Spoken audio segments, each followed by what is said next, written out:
नमस्कार, India news देख रहे हैं आप। आपको सीधे ले चलते प्रेस कॉन्फ्रेंस में आम आदमी पार्टी के प्रवक्ता नवीन पसाली क्या कुछ कह रहे हैं वो आपको सुनवाते हैं। दिल्ली में बुजुर्गों को तीर्थ यात्रा करा रहे हैं, ऐसी ही कोशिश, ऐसी ही पहल और ऐसी ही यात्रा उत्तराखंड में भी होनी चाहिए।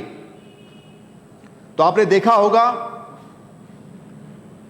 इस बार जब अरविंद केजरीवाल जी उत्तराखंड के हृदय हरिद्वार में आए थे तो उन्होंने इस बात की गारंटी दी कि दिल्ली की तर्ज पर उत्तराखंड में भी बुजुर्गों को तीर्थ यात्रा कराई जाएगी। जो पहले डेस्टिनेशन थे उन तीर्थों में से एक और तीर्थ का नाम उन्होंने उसमें जोड़ा, जो है अयोध्या जी। उसके भी दर्शन मुख्यमंत्री तीर्थ योजना जो चलती है, बुजुर्गों को जो दर्शन कराए जाते हैं उसके माध्यम से होगी।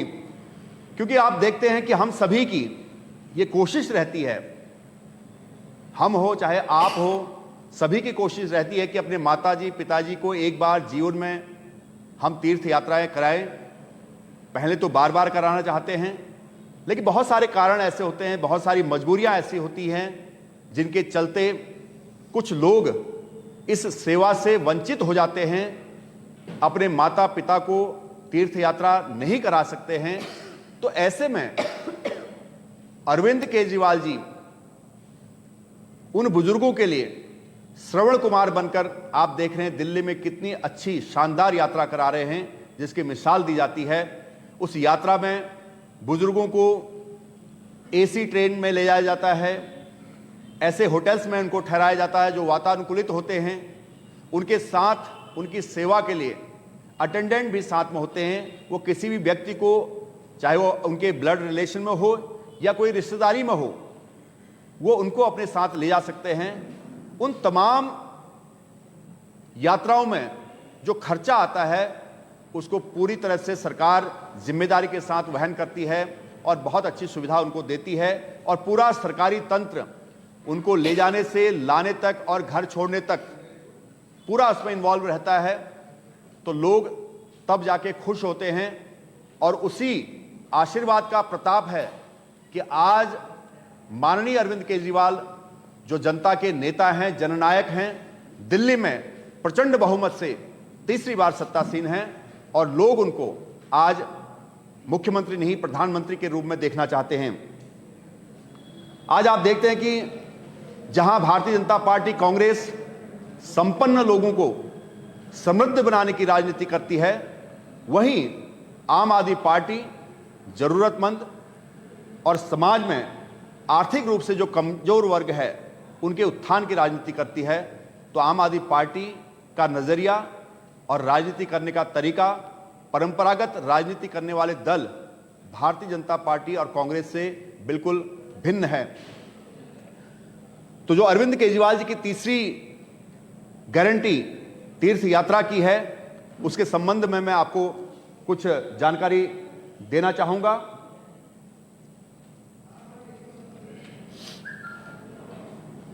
ये इस यात्रा में जो मुहिम उत्तराखंड की जनता ने जो सुझाव दिया, 1.5 लाख से ज्यादा लोगों ने जो सुझाव दिया कि ऐसी यात्रा दिल्ली की जैसी यात्रा उत्तराखंड में होनी चाहिए, उसके संबंध में जब अरविंद जी हरिद्वार के दौरे पर आए थे तो उन्होंने एक तीर्थ यात्रा की गारंटी दी और उस गारंटी का शुभारंभ 25 तारीख को कर्नल कोठियाल जो हमारे सेनापति हैं, मुख्यमंत्री के चेहरे हैं और जो गंगोत्री धाम सुदूर उच्च हिमालय क्षेत्र से इस बार आम आदमी का प्रतिनिधित्व कर रहे हैं, उस विधानसभा सीट से 25 तारीख को हरिद्वार में इस कार्यक्रम का उद्घाटन करेंगे।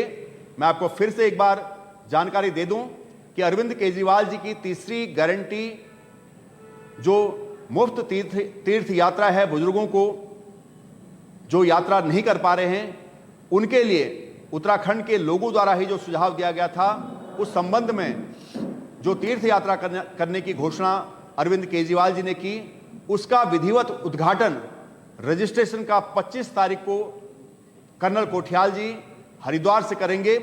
उसके बाद 26 तारीख से लेकर 5 दिसंबर तक, 26 नवंबर से 5 दिसंबर तक 10 दिन का 10 दिन के अंतर्गत ये रजिस्ट्रेशन कार्यक्रम चलेगा और जिसमें पूरे प्रदेश में 1000 जनसभाएं भी होंगी और हमारे कार्यकर्ता जगह जगह इस रजिस्ट्रेशन कार्यक्रम को पूरा करेंगे। और एक जानकारी और मैं आपको दे दूं कि सरकारें बहुत सारी घोषणाएं करती हैं लेकिन धरातल पर उनको अमल में नहीं लाया जाता है, वो घोषणाएं ही रह जाती हैं। आप देखते हैं जिस प्रकार चुनावी समय में भारतीय जनता पार्टी की सरकार उत्तराखंड में भी घोषणाओं की बारिश कर रही है लेकिन धरातल पर आज कुछ नहीं है। उसके उलट अगर आम आदमी पार्टी की बात करें तो आम आदमी पार्टी जो कहती है वो करती है। आम आदमी पार्टी ने दिल्ली में इस योजना के तहत अभी तक 35,000 से ज्यादा बुजुर्गों को अलग अलग स्थानों की यात्रा कराई है, जो अपने आप में एक रिकॉर्ड है। 35,000 से ज्यादा लोगों को तीर्थ यात्रा कराई है, लेकिन कोविड की वजह से ये यात्रा चल नहीं पाई थी, बीच में रुक गई थी। अब फिर से ये शुरू होने जा रही है और उसके लिए दिल्ली में रजिस्ट्रेशन शुरू हो चुका है।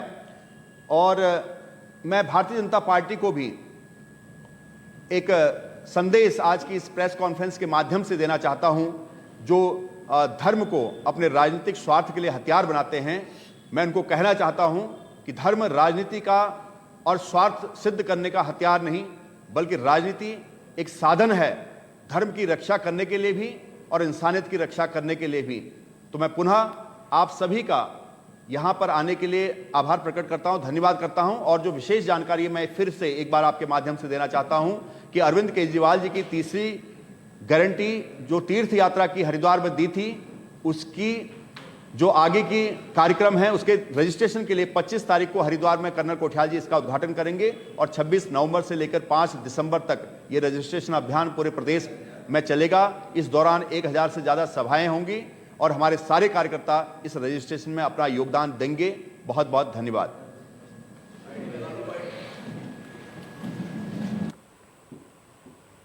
चलिए आगे बढ़ते हैं। आपको बता दें कि खबर देहरादून से अब सामने आ रही है, जहां पर धामी सरकार की कैबिनेट बैठक आज होगी और कैबिनेट बैठक में कई अहम मुद्दों पर मोहर लग सकती है। सचिवालय में कैबिनेट बैठक होगी। प्रदेश की नई खेल नीति 2021 पर भी इस बैठक पर मोहर लग सकती है। खाद्य एवं नागरिक आपूर्ति और कृषि से जुड़े प्रस्तावों पर भी चर्चा होगी और उद्यान, राजस्व, पर्यटन, स्वास्थ्य से जुड़े मुख्य प्रस्तावों पर भी चर्चा जो है वो संभव बताई जा रही है। ये बड़ी जानकारी, अहम जानकारी आपको दे रहे हैं। राजस्व, पर्यटन, स्वास्थ्य से जुड़े प्रस्तावों पर भी चर्चा होगी और प्रदेश की नई खेल नीति 2021 पर भी मोहर जो है वो इस कैबिनेट बैठक में लग सकती है। तो कैबिनेट बैठक आज होगी और इस कैबिनेट बैठक में कई अहम प्रस्तावों पर मोहर लगेगी और ये कैबिनेट बैठक जो है बेहद अहम और बेहद खास जो है वो मानी जा रही है। और जिस तरीके से मिशन 2023 की तैयारियों में भारतीय जनता पार्टी जुट चुकी है, तो उसको देखते हुए भी ये कैबिनेट बैठक बेहद खास मानी जा रही है, क्योंकि जो फैसले यहाँ पर लिए जाएंगे, जिन मुद्दों पर यहाँ पर मोहर लगेगी, उन मुद्दों को भी 2023 से जोड़कर जो है देखा जा रहा है। तो ये बड़ी और अहम जानकारी, धामी सरकार की कैबिनेट बैठक आज और कैबिनेट बैठक में कई अहम मुद्दों पर मोहर लग सकती है। ये बड़ी अपडेट आपको दे रहे हैं। सचिवालय में कैबिनेट की ये बैठक होगी, कई अहम मुद्दों पर इस बैठक में चर्चा होगी और प्रदेश की नई खेल नीति 2021 पर भी मोहर लग सकती है।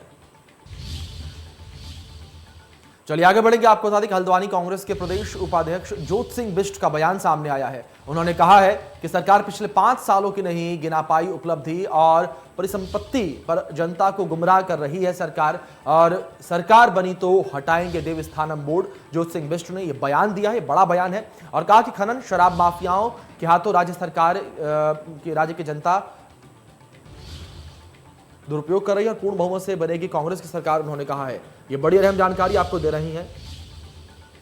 तो यहां पर सीधे तौर पर सरकार पर हमलावर दिखे हैं प्रदेश उपाध्यक्ष ज्योत सिंह बिष्ट। तो ये बड़ी जानकारी, अहम जानकारी आपको दे दें। उन्होंने कहा कि सरकार पिछले 5 सालों की उपलब्धि नहीं गिना पाई है। ये बड़ी अपडेट, अहम अपडेट आपको दे रही हैं। जनता को गुमराह करने का आरोप भी सरकार पर लगाया है। जिस तरीके से चुनाव बेहद नजदीक है, तो मिशन 2022 की तैयारियों में हर पार्टी लगी हुई है। तो इसी कड़ी में आपको बता दें कि सीधे तौर पर सरकार पर हमलावर दिखाई दिए ज्योत सिंह बिष्ट।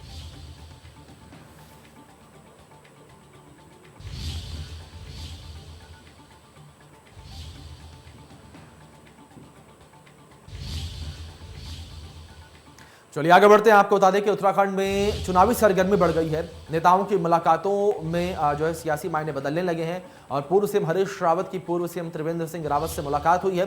प्रीतम सिंह और सुबोध उनियाल ने भी बंद कमरे में मुलाकात की है। मुलाकात के मायने भी सियासी गलियारों में चर्चा का विषय बने हुए हैं।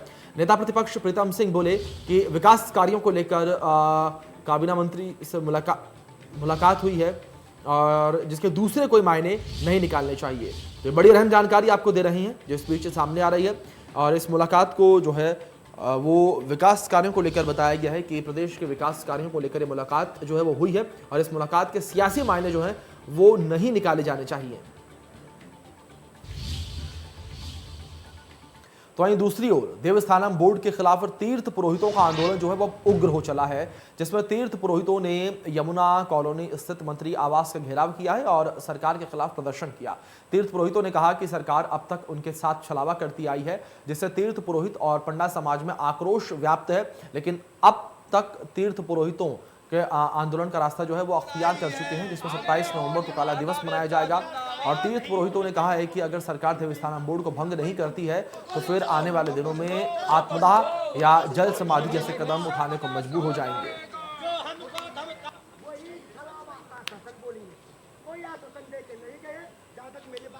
मुझे तो वो धमका के चले गए, मैं मकान मांग रहा हूं उनसे, रोल मांग रहा हूं।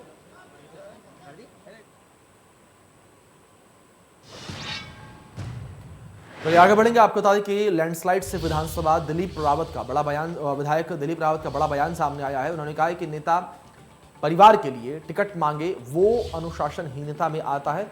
बीजेपी में भाई भतीजावाद नहीं है।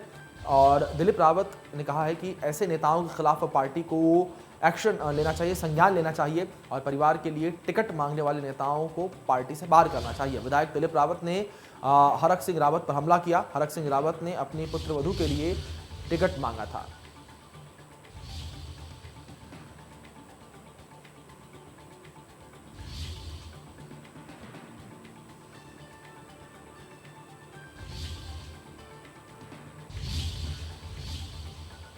चलिए फिलहाल बुलेटिन में इतना ही। तमाम बड़े अपडेट्स के लिए बने रहिए इंडिया न्यूज के साथ।